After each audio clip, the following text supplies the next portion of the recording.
From Sports, I'm about to be joined by Ken Weeb from the Winnipeg Free Press. Together, we are Kenny and Renny. This is the Kenny and Renny post-game show following a rare come-from-behind victory by the Winnipeg Jets. Remember what I said at the beginning of the year about the Jets not being the comeback team that they were last year at the very beginning of the year? Well, scratch all that. They came back, won this game. So throw all that terrible analysis out the window as the Winnipeg Jets earn, and I'm going to say they earn a comeback victory on this night, because if you take a look at how the Winnipeg Jets come back into this game, and why don't you hop on in the Toyota and we'll go on the Jim Pattison Toyota on region opening drive as we talk about this game and the big comeback by the Winnipeg Jets. It's the way they come back in, okay? You need players to make plays, right? You need playmakers in a situation like this, in a game that's ground down the way it is. And the first one starts with Gabe Vilardi, who makes a great power move to the front of the net. And one of those kind of moves that just the opposition has to kind of turn and focus and pay attention to it.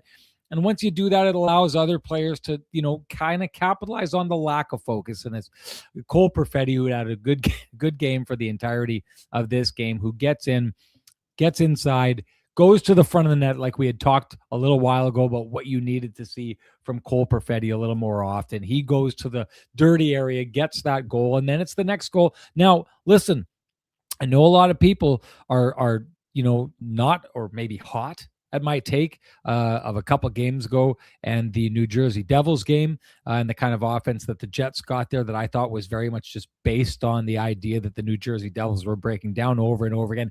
This is what it looks like when that doesn't happen. This is what it looks like when a team goes out and generates an off-the-rush goal. And it's Gus Nyquist who kind of makes the major move here that makes it happen. But at the same time, Mark Scheifele playing his role perfectly. Kyle Connor playing his role perfectly. Mark Scheifele kind of slowing the play down and dumping it off to Nyquist, which what that does is it freezes his man, changes the pace so that he's in a little bit of no man's land as Gus Nyquist comes behind him with speed and makes the cutback, which is really important, because once that cutback is made, he's kind of beat his man and has an opportunity to go in the middle if he chooses to go that way. That's the worry at all times. If you're defending, you're worried that player is going to go right down the guts of the ice and go score a goal, which is why Kyle Connor's man doesn't stay with Kyle Connor. He's got to move in and protect the middle, and that's why the puck gets to Kyle Connor. He's wide open, and then Mark Scheifele just beats his man to the net.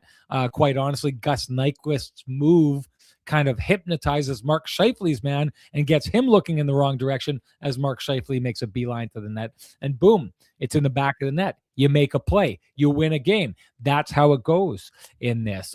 So I thought a very much earned, go to the dirty areas, make a play, go to the dirty areas, make a play, make a nice, skilled hockey goal to win the game. And all of a sudden you win a game like that 2-1. Now, just wanted to say, I think this game is just a perfect example of the crowd here that had called early on for and I don't know why I'm coughing like that. Sorry, folks.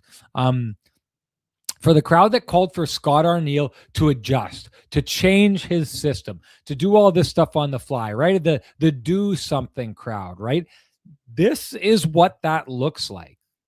Like, this game is a perfect example of it. And to be honest with you, so too was the Detroit Red Wings game not too long ago. So too was the New Jersey Devils game. So too was the Tampa Bay Lightning game. So too has basically the last 20 games been a perfect example of what the Winnipeg Jets have done. And what it is, if you want to see the pattern in there, because I think it's a very established pattern, the Winnipeg Jets, realizing that they can't be the team that they were last year, have taken that system and morphed it a bit or tweaked it a bit. And what it looks like is the Winnipeg Jets are now a team that's trying to win games 1-0. Okay? There's a reason this game looks almost identical to the previous Florida Panthers game, with just, a slightly different result. The Winnipeg Jets get 2 points out of this one. They win it in regulation. But there's a reason that the game against, the New Jersey Devils starts out looking like that and then it grinds. I mean, the Devils get some goals there, so it's a little bit different because the Jets open up a little bit there. But there's a reason the Detroit Red Wings game was a 1-1 game going into the third period. What the Winnipeg Jets have decided to do last year, they played a suffocating brand of defense, even in their own zone, where they were kind of in your face and trying to turn the puck over. They realize that they cannot and do not have the speed to play that system anymore. So what have the Jets done? They've ground down this system where they're just basically playing bend but don't break defense. Okay? The problem with bend but don't break defense is it means that you're just kind of constantly absorbing. You're not taking it to the other team. You're taking it on the chin and you're just surviving it. You're playing a good enough defense so that you survive that. You're not on your toes, you're on your heels. And that's why the Winnipeg Jets over and over again have very low shot volume. They have very low opportunities to score in the game. But this is a calculated move by this coaching staff to say we do not have, and we saw it earlier in the season, we do not have the scoring to go out and win games. So the only way we're going to win games is if it's low scoring. Okay? The only way we're going to get low scoring games is if we basically say, let's just grind these games down to nothingness, down to nobody wins. Let's win, or nobody scores. Let's win 0-0 and then hope that at some point you catch a break or the other team makes a mistake or one of your skilled guys makes a play and you get the lead. Then hopefully the team, and the Devils game is a perfect example of this, then hopefully the other team will start taking chances or make more mistakes. And then you can win a game 4-1 or something like that, or 4-3 or whatever they did. Then you can start putting pucks in the back of the net because the Winnipeg Jets now are going to grind you. It's going to be defensive, and they're basically going to say to you, hey, you may win this game, but you're going to win it 1-0. So you need to get teams that are invested in doing that. But the Jets are saying, we think if we grind this down and make it a 1-0 game, that at some point, maybe Mark Scheifele's line is going to make a play, or maybe you're going to make a mistake, or maybe we'll get a bounce. And we think those maybes add up to a better chance than the game plan that they had earlier in the season, which was trying to replicate last season's game plan, which was not about maybes. It was about going and cramming the game down your throat and winning that game. The Jets are forced into a maybe-style game. What that maybe-style game looks like is low-event hockey, night after night. A little bit boring. Let's be honest with ourselves. It's a little bit boring to watch a team try and win a game 0-0, but this is the calculated move by the coaching staff to say, if we are going to win, if we are going to get points, hey, if we win a game 0-0, it means someone's going to win it in the shootout or someone's going to win it in overtime, but we'll get a point. And we need points. And that's what the Winnipeg Jets are doing right now. It's obvious. It's intended. It's blatant. They've been doing it for more than 20 games now. It took a little while for them to start getting on the right side of the razor's edge as they lost 11 straight games, with 10 of those 11 games being by one goal. They're starting to fall on the other side of it right now. Do I think it's going to get them to the playoffs? No, I don't think it's going to get them to the playoffs. I don't think it can be consistent enough. You can't build definitive results that you're going to need to get there on maybes.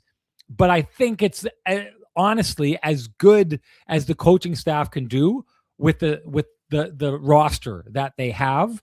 You may not like it because it means that they're going to get more points. It means they're not going to finish way down in the standings where they were at one time.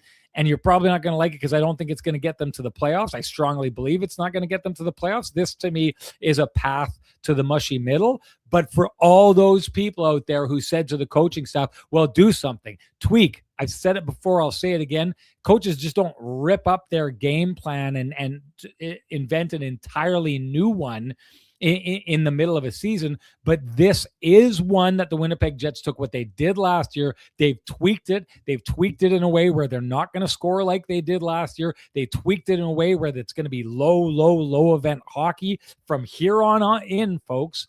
But it is proving to give the Winnipeg Jets a chance against teams like they had tonight. Keep it close, make a play, get a bounce.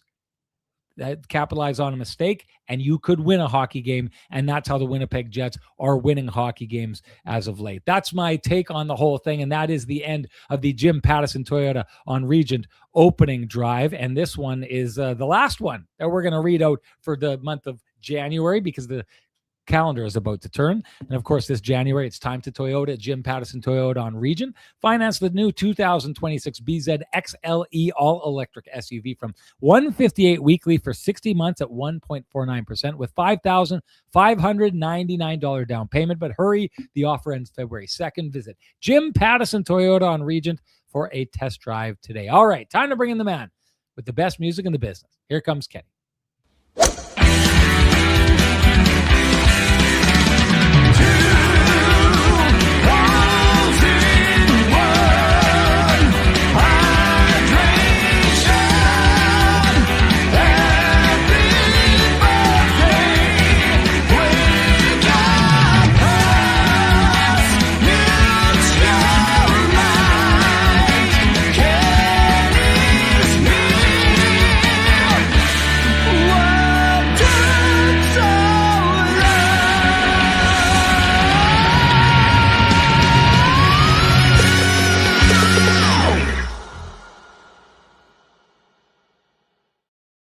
Ken, here's our guy. Ken, I'm loving how consistently the KNR Hot Take is making an early appearance in the show. Matthew Hyman says every 10 days or so is Comrie's sweet spot. Bad take, hot take, Flamin' Comfort level hot take, and I'm going to explain why. But first of all, let's just say that this has earned the moniker of the Flamin' Comfort hot take of this show. Manitoba's premier supplier of fireplaces, wood stoves, inserts, and everything hearth related. After 50 years heating up your world, Flamin' Comfort has moved 1465 St. James Street. You'll find it will be one of the most impressive showrooms in Western Canada. You don't need your hot takes to keep that warm feeling inside, folks. Visit Flamin' Comfort. They will take care of it for you. Okay, this is one of them bad hot takes. And I'll say, I was on Illegal Curve earlier today, Ken. We were talking about Connor Hellebuyck, and there were suggestions on that show that maybe Connor Hellebuyck hasn't come back properly from his injury, or that he may get shut down once he comes back from the Olympics, all these different kind of things. The reason why I think that this is a hot take by Matthew Hyman is I think it's ridiculous that as Connor Hellebuyck has not got the results that you would expect from Connor Hellebuyck, this is now what, since his return, Mike Comrie, his brother, Eric Comrie, I believe now has gone 3 wins, 1 loss with great numbers in the game. 3-0, 72 of 75. Yep. Okay. Last 3 starts. There you go. So since the Toronto loss, I mean, I think that was part of Hellebuyck being back. Yeah. That's what I mean. So that's what I'm saying. So he loses that game, 3 wins, 1 loss. Was that one bad? Yes. But ever since then, it's been good. To suggest that he's only doing it because it goes every 10 days is me just not liking the balance that, to be quite honest, Ken, I've never liked with the Winnipeg Jets and how they handle Connor Hellebuyck. This, to me, is a perfect time. And, you know, we've gone over and over on this show, over and over again, all the different opportunities. I know people know that I didn't like that the Winnipeg Jets did not play their backup goaltenders, Laurent Brossoit and Eric Comrie, enough to get their names on the Jennings Trophy. I thought that was a mistake. I thought they should have been getting more starts in those situations. I thought as the Winnipeg Jets have been going here, they're showing every sign of a team trying to push themselves back into the playoff conversation, except for giving the goaltender that is giving them the best chance to win games when he gets starts more opportunities. It's just every turn the decisions seem to be made based on what okay, well, I didn't think my take was that bad, but at every turn, Connor Hellebuyck seems to be the decisions seem to be made to have Connor Hellebuyck, get the pacing that he wants, even if he's not getting the results. This is a good game by Eric Comrie. He should be starting more hockey games. This is just definitive black and white to me. I think it's ridiculous that we're in a position where you would even suggest that Eric Comrie is only succeeding because he's starting once every 10 games. He should be starting more. No, he said 10 days. I know, whatever.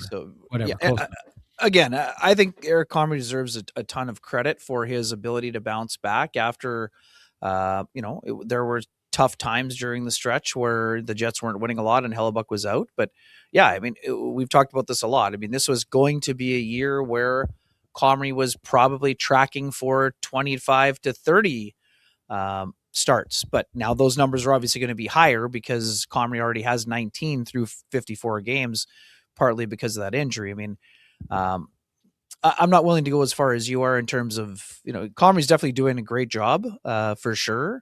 But again, he's still sub 900, and he's still over 3 for goals against. So, I mean, Hellebuck has had some ups and downs and bumps in the road for sure, but he's also been better of late. But yeah, I mean, I'm all for Eric Comrie when he's playing the way that he is. And Sean, this is also chicken and egg. I mean, the argument was always you need to play more in order to get into a rhythm to play well. I mean, this is also a fact, that supports your theory. So, again, your point is it doesn't have to be 70-12 or 60-22, right? So I'm willing to go as far as that, but yeah, I mean, it'll be interesting to see how the starts get, handed out.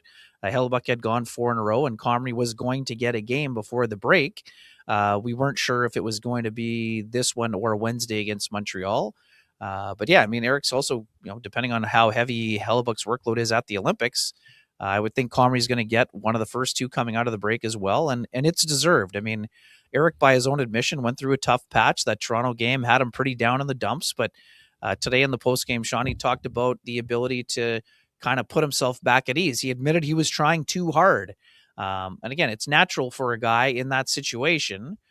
All these goalies want to be number one guys. And Eric hadn't been a number one guy, basically. Yes, he got a chance partly in Buffalo, but he's never had the chance to really take the ball and run with it to the degree he did when Hellebuck was out.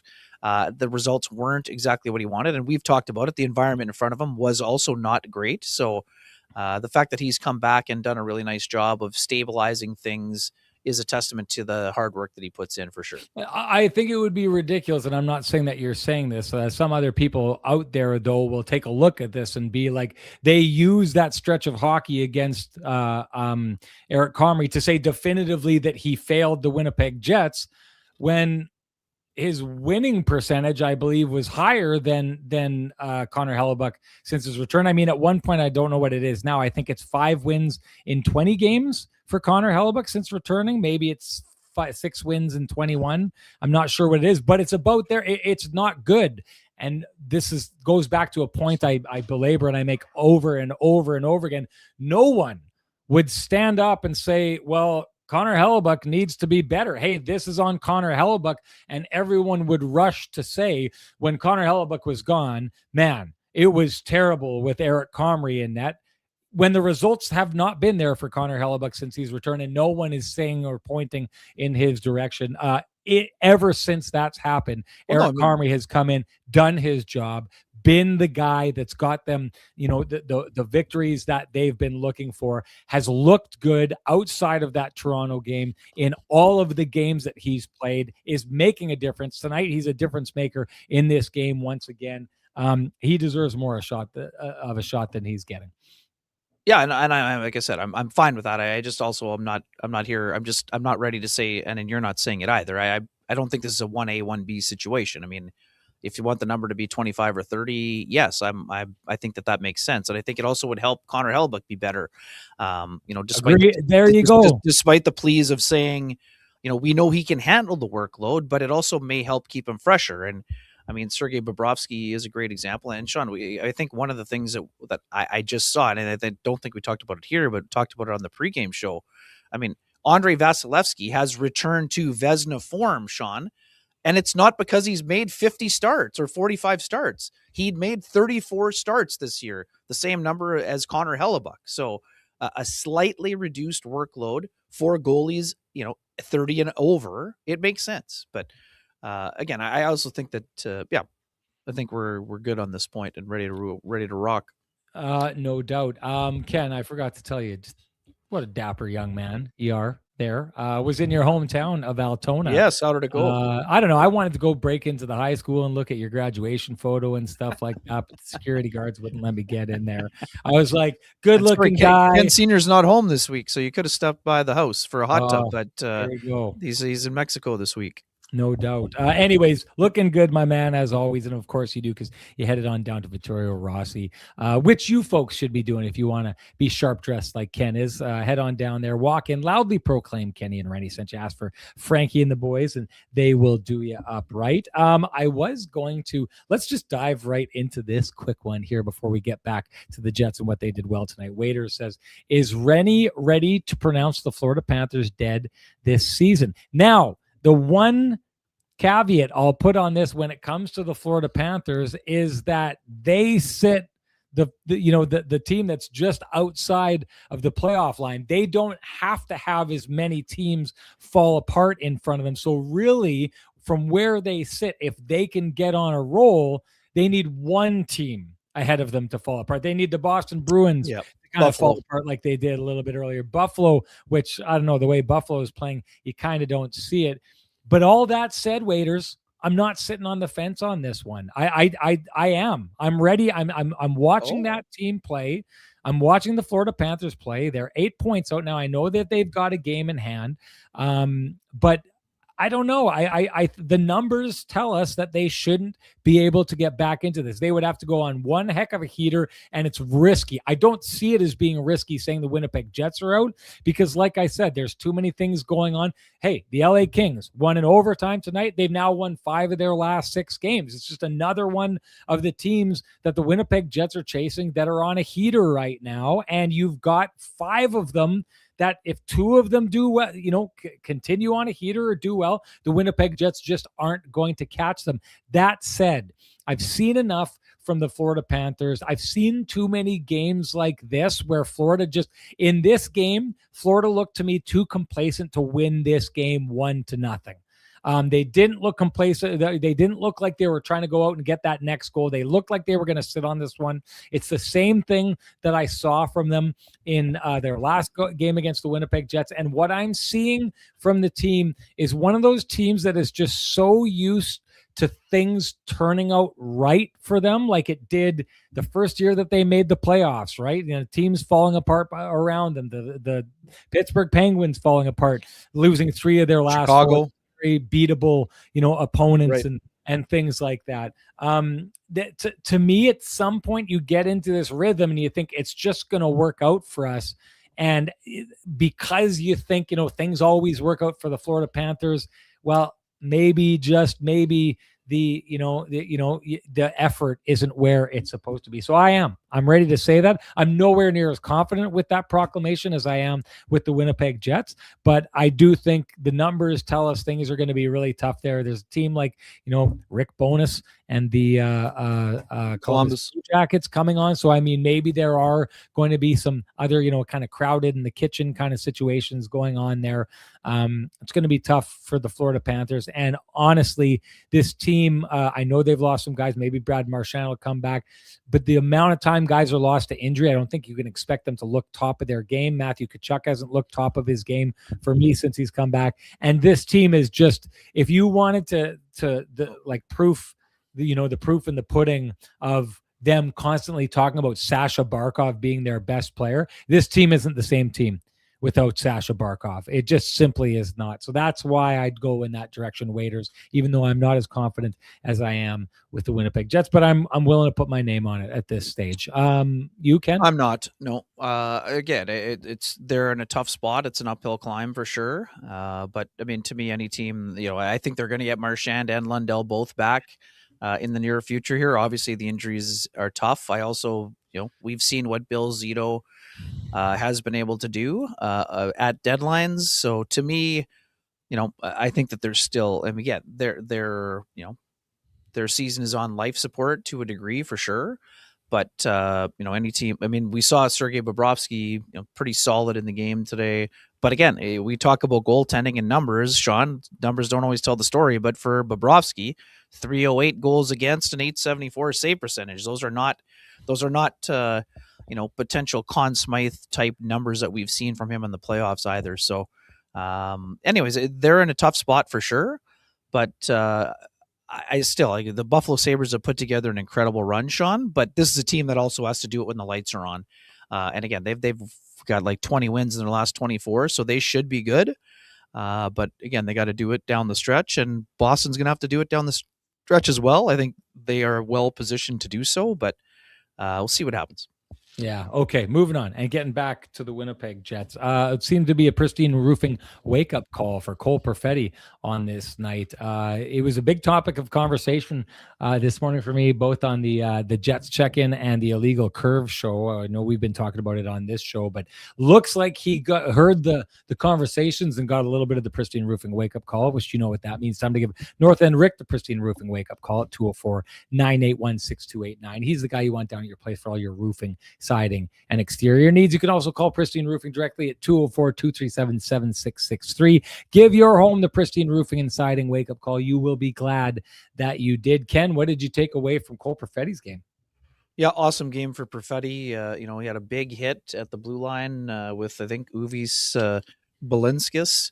Thought he was pretty involved. Obviously he went to the blue paint and was rewarded for that. I liked his game in a lot of areas. I thought he was very efficient on the second line with Adam Lowry and Gabe Vilardi.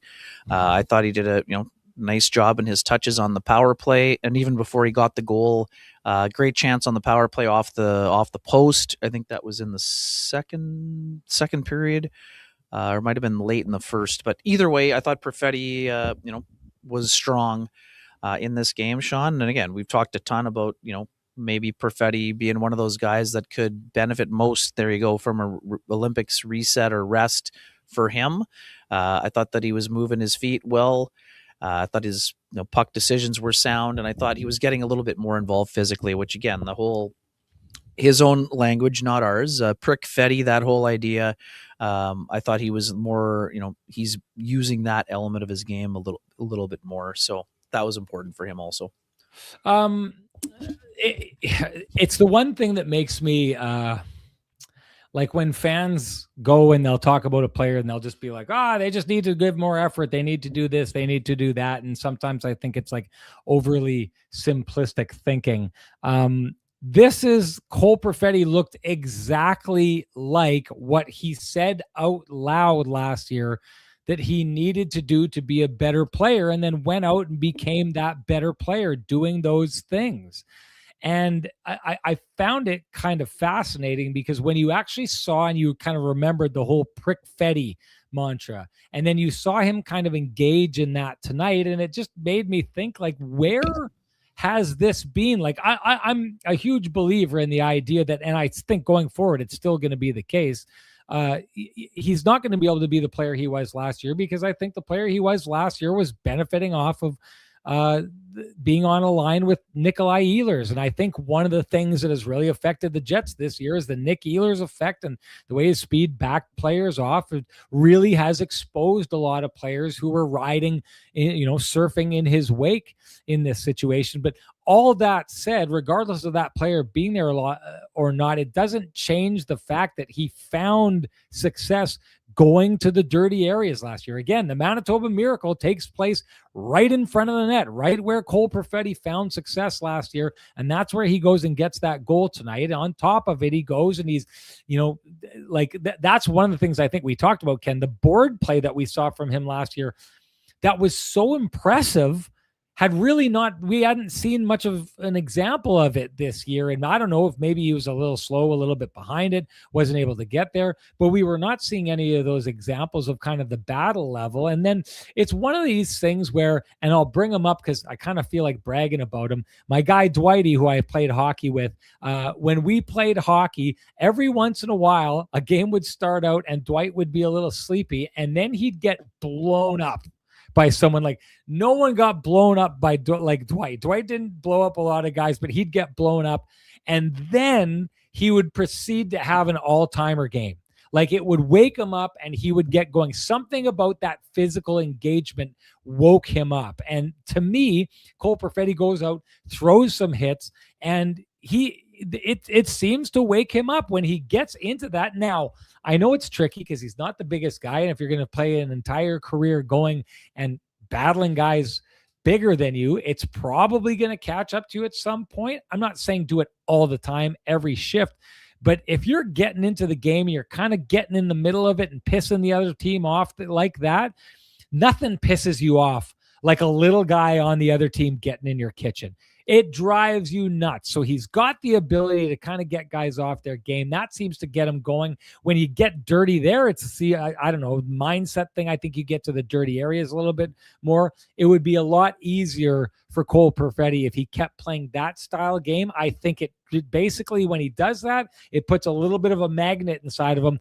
that starts pulling him towards the posts and the front of the net. I think it's something that he can do to control himself. And I don't think he's the player he was when Nikolai Ehlers was on his line, but he can be a lot closer to that player than he's shown this year. And just before I close this out, the reason I brought up my guy Dwight, who I've talked about on this podcast in the past, is the head coach of the Niverville Nighthawks of the Junior A, the number 1 ranked team in the country, ladies and gentlemen, who is playing tonight. And get this, Ken, Yes. a graduate of the MJHL, a captain of an MJHL team. So Kenny's going to get this here. The Niverville Nighthawks tonight, Ken, with a win, would clinch the playoffs in the month of January. Wow. That's never happened Wild. before in the Manitoba Junior Hockey League. My guy Dwighty is absolutely destroying the Junior A, not just at the MJHL level, but the entire national level. He has that team singing. He has them on their way to having one of the best, if not the best, Junior A seasons in the history of the Canadian Junior Hockey League in Tier 2 across Canada. That guy's going, hey, if the Canadian Hockey League, if the WHL, the QMJHL, if the NCAA, if the OHL is not taking notice of what is happening in Manitoba with the Niverville Nighthawks, they're crazy. Pay attention to what's happening there, because this is the guy who walked in and turned a program around and took it straight to places, to a stratosphere that we may have never seen before. That's my guy, Dwighty. Good job on him. Supposed to be a good barn there too at the new rink, right? I heard it's, well, he says it's just like an A1 facility. It seems to be like the town of Niverville. I went there one time with him, went to the Smitty's, had some wings, played some golf there. It seems like that town is just, on an all-time heater right now, just getting everything right. So good for the folks in Niverville. They're adding in that town. It's a vibrant place to be. Buildings are beautiful. The hockey rink is absolutely phenomenal. I know some friends of mine bought a place out there, and they absolutely love it out there. So good for the town of Niverville. One of the best decisions that you've made outside of all the growth that's happened there is bringing my boy Dwighty in to help run that program there. Yeah, just tying a bow on the Perfetti stuff, Sean. I think this is a little bit chicken and egg in terms of style of play.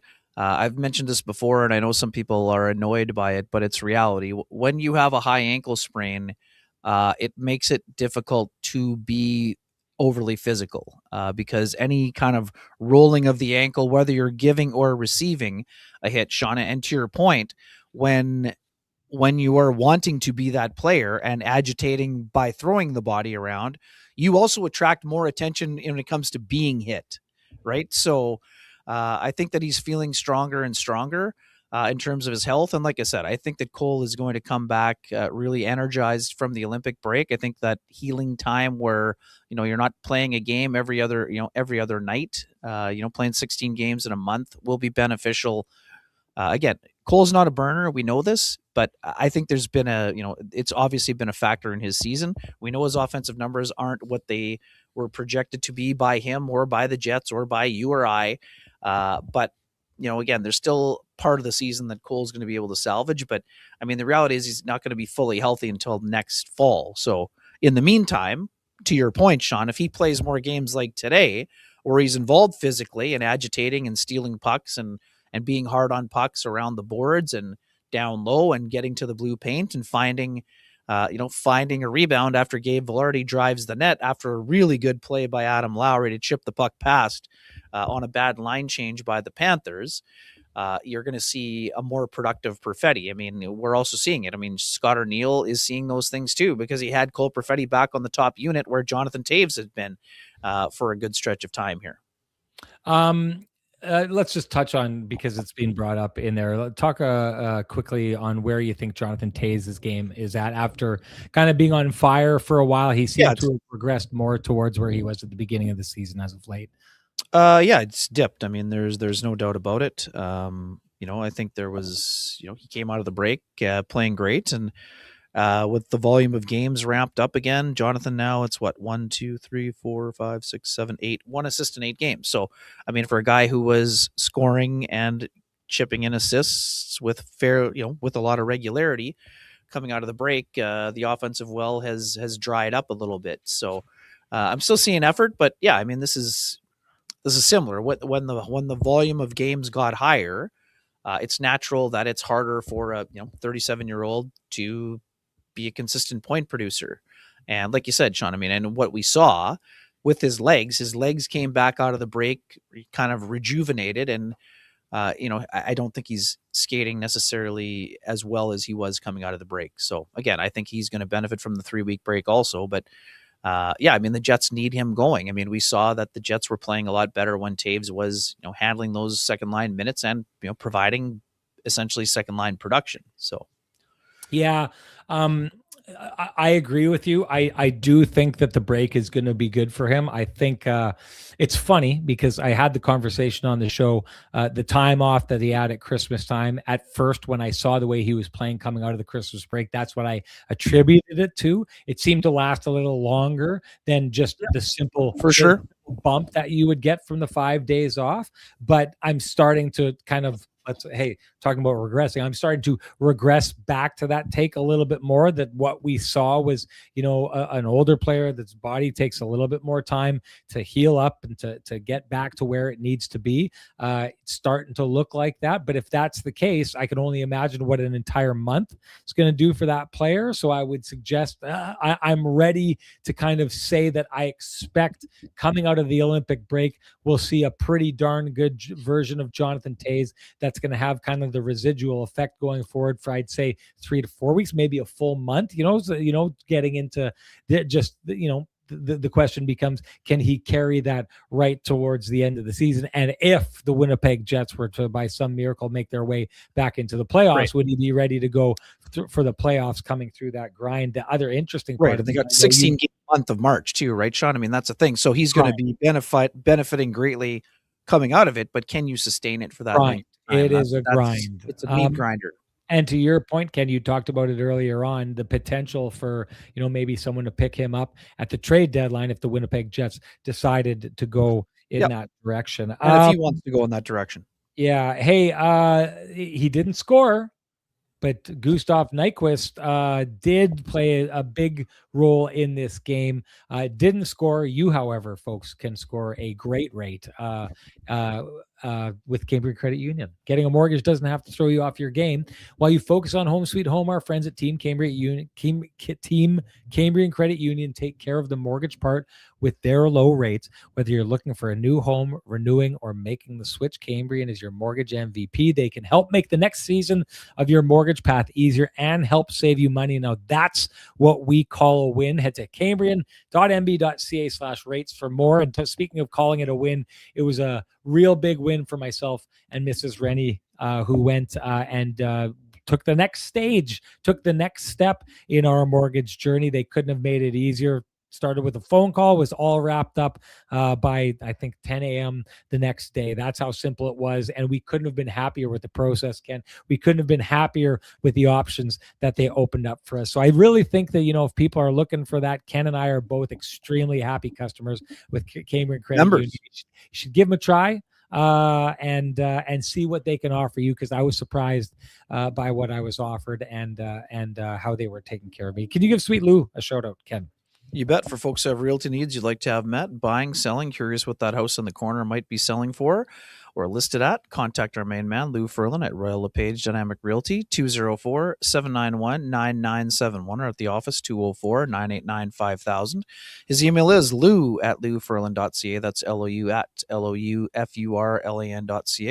Lou Ferlin, excellent realtor, excellent human being, and excellent supporter of the community, including this podcast.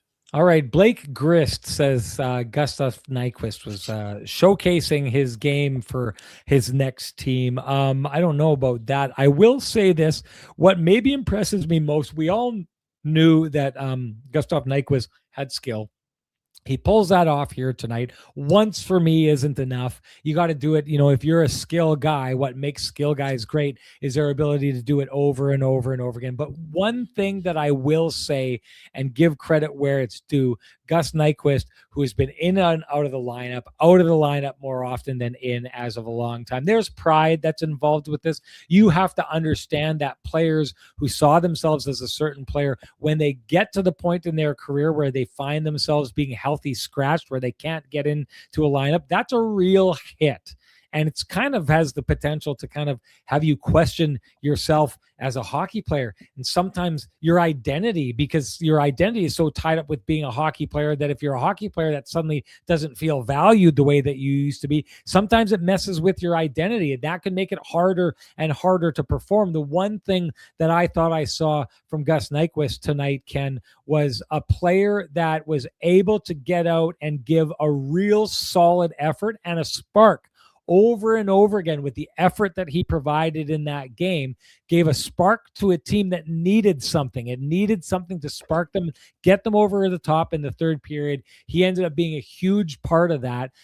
Not easy to come off the bench, not easy to be questioning where you stand in the NHL. My guess is Gus Nyquist is having a lot of conversations with his family and a lot of thoughts about what comes next, if that means going back and playing in Sweden next, hanging up the skates entirely. Those are tricky things to do, but it says something about a player that he came out, had the effort he had tonight. And the Winnipeg Jets, make no bones about it, have 2 points in the bank right now because Gus Nyquist was able to come up with that kind of effort, didn't walk into the game and sulk, comes out, creates a spark, and helps the Winnipeg Jets over the top.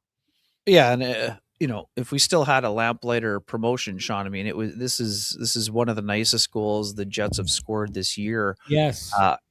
And the big thing is, this is the one thing that annoys me about the reliance on people thinking that secondary assists are not important, Sean. That, you know what I mean? Like the whole analytics community saying the secondary, only the primary assist matters. Like, is this goal doesn't happen. I mean, not all the time, but it's just one of the other things that is one of the things that annoys me a little bit here. So, and again, I would be annoyed too. That's not a blanket statement, but Sean, I mean, hold on. Let's be honest with ourselves. Every once in a while, sometimes the secondary assist is a guy just touched a puck. Agreed. For sure, that's the case. I understand what people are saying, but there are a lot of players that the goal happens because the secondary assist guy is the guy who makes the play happen and sets up two other guys in such an unbelievable spot that the puck's going to go in the back of the net. And this most definitely was one of those cases. There is no attack without Gus Nyquist's zone entry. And Sean, folks, if you only looked at it once in real time, go look at the slow motion replay. Not only does he buy time by cutting to the middle, Sean, the pass is through the feet of the Panthers defenseman. It's at full speed, hitting Kyle Connor in stride.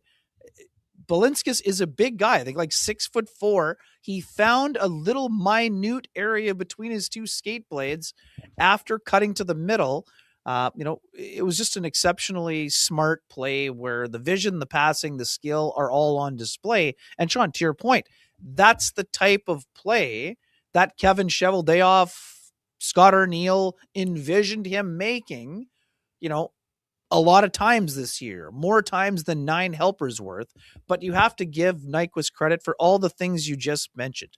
I mean, this is a guy, Sean, scratched 12 times in the last 14 games for the Winnipeg Jets. So it's pretty clear that you're not part of the future, and you may not even be part of the present. But instead of sulking about it, of course you're sour about it. If you weren't sour about it, you wouldn't be in the NHL.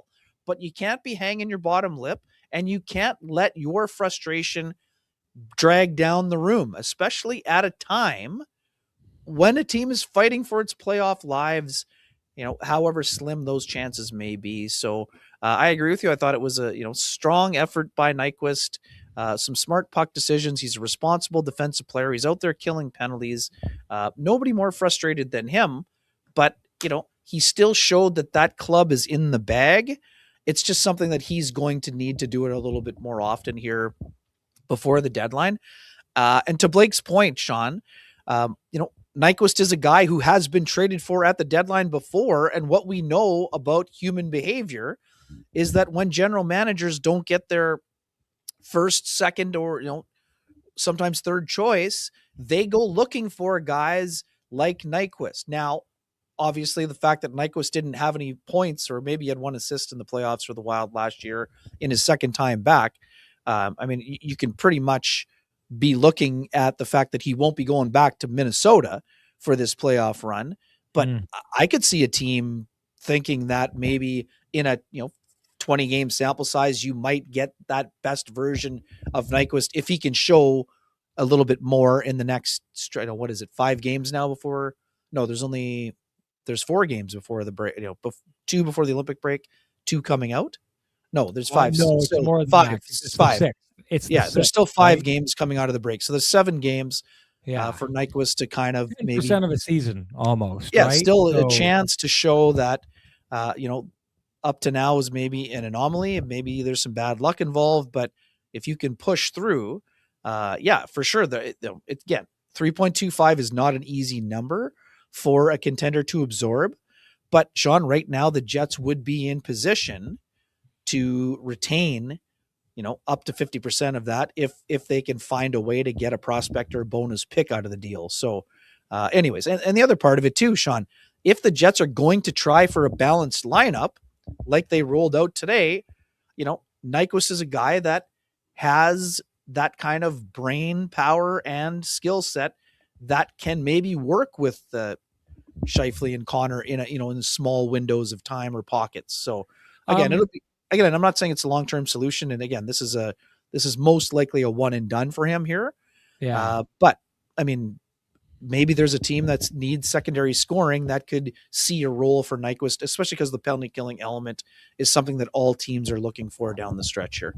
To Blake Grist's point here, he says GMs love to think, hey, that guy didn't work out there, but I'm smarter than they are and he'll work out here. The issue with this for me is that he didn't really work last year in Nashville. He went to Minnesota where it was disastrous. Like, I'm thinking to the point that Minnesota probably has hard feelings over it. Like, we spent assets for you to come in and do that. You know what I mean? And then to come into Winnipeg and not be able to kind of stay in the lineup consistently, to be an offensive guy and have 0 goals. Like, there's when they wanted him to be the second line winger. Like, exactly. this was not an opportunity issue for Nyquist. They wanted him to succeed on the second line. Opportunities. And like, this isn't a mismanaged guy. And if it is, it's 3 straight teams that have mismanaged the player. And on top of that, if you're looking for a pure penalty killer, then you're probably going to go try and find a guy who can grind people a little bit more than Nyquist can. He doesn't have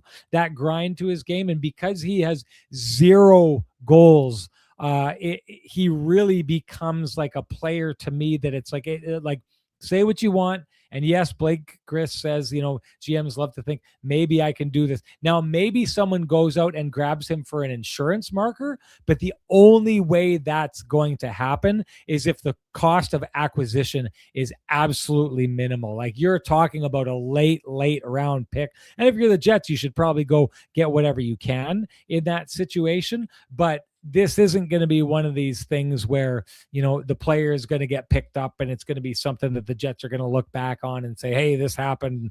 It's a good thing we made this move here. Like, I don't know that there's going to be a lot of people knocking on Gus Nyquist's door. And to the point that we were making before, I think I have the feeling that the last stop in Gus Nyquist's career in the NHL will be in Winnipeg.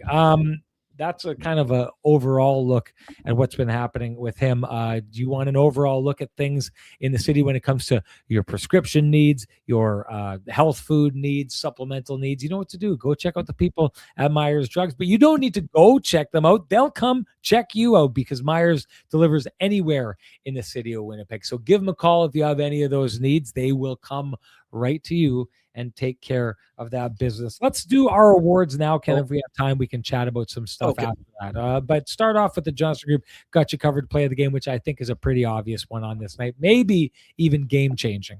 Absolutely right. I did see Dylan DeMello downstairs, and I mentioned that he had another candidate for the "We've Got You Covered" with the helicopter move there on the first period power play goal that he may have prevented. But Josh Morrissey one-upped him. His defense partner one-upped him down the stretch. Carter Verhaeghe takes a pass from Tkachuk, thinks he has an open net, and there's Josh Morrissey getting his stick in and preventing what looked like a sure goal. So yeah, that's the equivalent of a backdoor tap in for you and I today for the Johnson Group. We've got you covered play. Yeah, you know what? It's just one of these situations where his urgency level was a little bit higher, and it's a smart play, right? It's not a guy who's diving. He actually, not only does he get to the puck, but it's this reminded me, maybe because I was watching curling down in Altona. I was watching the MJCT playoffs down there, and my daughter taking part in it. And sometimes when you're curling and you're just trying to move the rocks around, you're not trying to blow everything up. You're just trying to move things and change the angles, and you have to have like a soft touch to get something going in a specific angle. For me, this is just a really nice play by Josh Morrissey, who's not able to get a massive swat on the puck. He's just able to get his stick on that puck and basically kind of redirects it, bumps it on an angle that the player is just not going to be able to get to it. It's one of those situations where, like, I'd be panicking in that situation, Ken. I'd be trying to figure out, holy smokes, how do I get to this puck and get it out of there? And maybe I dive and swat at it and whatever. And if you're diving and swatting at it, the player's going to feel that pressure, maybe step over, maybe battle for the puck a little bit harder. This is a scenario where, because Josh Morrissey responds with such a light touch, there's no sense of urgency by the player because he doesn't feel Josh Morrissey making a strong play for the puck, and that he's going to have to make a strong play for the puck to get there first. It's almost like he thinks the puck is just coming over and Josh Morrissey's not going to make the play. And by the time he does, it's too late, and a sure goal is no longer a sure goal. I'm going to say it right now, Ken. I think the Winnipeg Jets lose that game if that puck gets into the back of the net. So I truly believe that was a game-saving, got-you-covered play of the game earned by Josh Morrissey. And that is our Johnson Group, Kenny and Renny OG's got-you-covered play of the game. And hey, do you run a small business in Canada? Look to Canada's #1 employee benefits plan, Chambers Plan, to give you a competitive edge. Chambers Plan is the simple, stable, smart choice for over 30,000 businesses countrywide. Visit chamberplan.ca to learn more. And Ken, that brings us to the hashtag the Keg save of the game. What do you got? You know what? I'm kind of torn on this one because I think that most people's choice is the Bobrovsky glove snare on Kyle Connor. Definitely degree of difficulty, but to me, there's a little bit of a showman element on that. I don't know if Transcona Pauly is in the chat room or not. I think he is. I think where he caught it and where the puck was actually going when he gave her the old windmill. I think that this is one that, again, Kyle Connor's got some of the softest hands in the NHL. His ability to roof daddy that backhand is, pretty elite. But I don't think he raised it where he wanted to put it, personally. Bobrovsky still makes a good save on the push, Sean, but I don't think that save is as excellent as it looked impressive because of the theatrics involved with it. So for that reason, I'm going to give Eric Comrie the save of the game. I think there was one during the 6-on-5 there that caught my attention. It may have also hit the bar, but definitely I think it was Comrie got a piece of it as well. So I'm going with that one for Comrie. Okay. Even though the Bobrovsky save is impressive. Where do you stand? Do you think I think he oversold it a little bit, personally, is what I'm trying to say. Bobrovsky? Yes. Even if he oversells it, it's still a great save. It's a great. Okay, this is when we talk about the kind of things that Hellebuyck does. This is one of those, not quite big and boring, but the instinct with the pass across, and almost every goalie falls for this, is they start moving, and by the time they realize that the player is actually cutting against the grain and coming the other way, it's that whole thing that I've talked about in the past, the neuroscience of when you fake people out. Once a motion is started, the brain has to complete that motion, even if the brain is saying, wait a minute, stop that motion, we need to do a different motion. That at some point the motion is triggered and it's impossible for the brain to stop it. You have to carry it out to a certain degree before that happens. And what happens in this situation is that Sergei Bobrovsky does not make this save if he doesn't know before the pass goes that Kyle Connor is there, one, and two, more likely to be cutting across. And so what he does is he hasn't made up his mind whether he's going to throw his weight all the way across the crease or stop and come back. So it's one of these things that it's actually a subtly brilliant save, and maybe he sells it, but the fact that he's even there in the first place is astounding. It's one of these things that the vast majority of goalies do not pull this off. He just does because he's elite at that. So when we talk about big and boring with Connor Hellebuyck, or sometimes what I think Connor Hellebuyck got really good at last year is those cross ice passes, and it's a one-timer and all of a sudden Connor Hellebuck's there. It's because Connor Hellebuyck, like the Terminator, has scanned the ice and knows that the most important threat is over here. So when the pass goes, he knows to lock in on the threat. It's not one of these things where he's like, well, where's that pass going? He's already identified the threat. So once the puck starts heading in that direction, he knows to go there and cut it off. It's a similar kind of thing here with Sergei Bobrovsky. And the reason why I thought it was the hashtag keg save of the game. Doesn't matter you changed my mind. Or what Ken thinks. It matters what you think. And you don't even have to explain it in depth like we do. You just have to give us your hashtag, the keg save of the game, and you're automatically entered to win a $50 gift certificate usable at any of the 3 fine keg locations here in the city of Winnipeg, each location finer than the last. And the winner from our last show, that would be Mr. Vincent G. Mr. G, you know what to do. Direct message me at SN Sean Reynolds. Send me your full name. Send me an email. I'll have the fine folks at the keg send you a $50 gift certificate usable at any of the 3 fine keg locations here in the city of Winnipeg. Each location finer than the last. And hey, Jeopardy 23, like many others, says it like this: if Renny doesn't put on the headband, Kenny is shutting off all the breakers in the box. So hey, it's been a while. Let's make it happen. It's time to make this a Sean's headband version of the Kenny and Renny show. Here we go.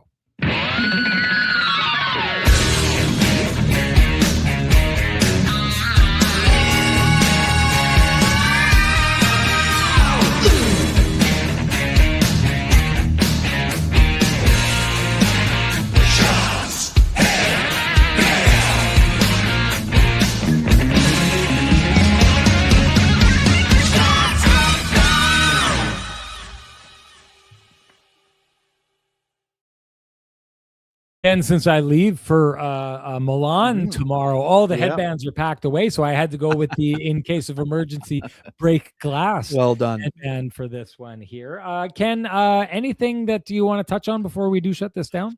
Yeah, I just have one rant, and I've shared this with you before, and I'll share it again just because of what happened. Everyone knows in the league, Carter Verhaeghe is not a dirty player, but my annoyance with how the NHL treats boarding and hits from behind continues to baffle me. It is a dangerous play on a vulnerable player. At the bare minimum, I'm not saying it's a major, but that is automatically has to be called boarding. That is at least a minor penalty. I know it's not a dirty, malicious play, but the player has his back to you.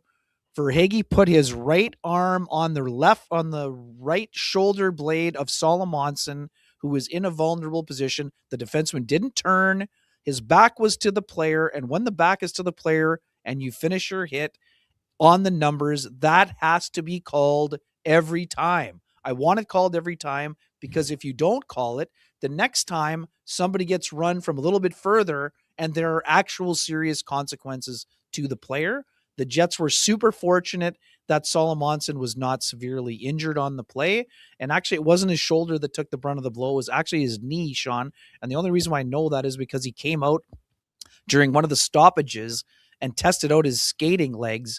You're not doing that if it's your shoulder that went into the boards with the severity, right? So anyways, just that annoyed me. That play, again, this isn't me being upset with Verhaeghe. I just think that needs to be called more often because boarding is one of the most dangerous things you can do in hockey. I understand slew foot, people can argue about that. I don't like seeing people get hit on the numbers, even if there's no intent involved. Interestingly enough, Ken, I did a game between the Florida Panthers and the Ottawa Senators in the month of January, and Carter Verhaeghe had hit a player that I don't know if it was called boarding or hitting from behind, but it had resulted in a pretty big scrum. He was given just a 2-minute minor at that point. But you saying that, players can't be getting away with that makes me think, in an arena where a lot of people, now I'm sure the NHL would have gone over this and decided there was no supplemental discipline required, but the building in Ottawa was quite upset with the play. And you just talking about that made me think that, Carter Verhaeghe, yes, not necessarily a pattern of doing that, but let's just say this wouldn't have been his first offense with something like that, and dabbling in an area that, as you suggest, can be a little bit dangerous for the player. Okay, that's it for us. Got to get going. Have a great time, buddy. Here. Yeah, it's going to be good, folks. We'll miss you. For me. I am not going to be on the next 2 shows.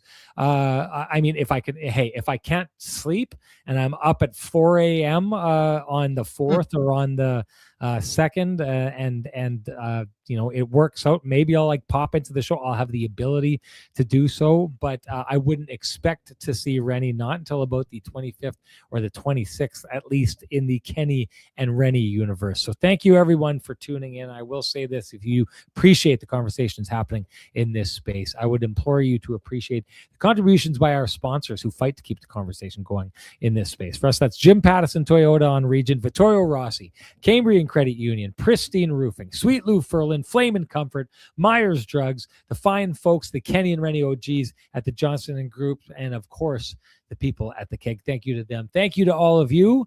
We will see you folks in almost a month from now. It's going to be good. Talk to you later. Bye-bye.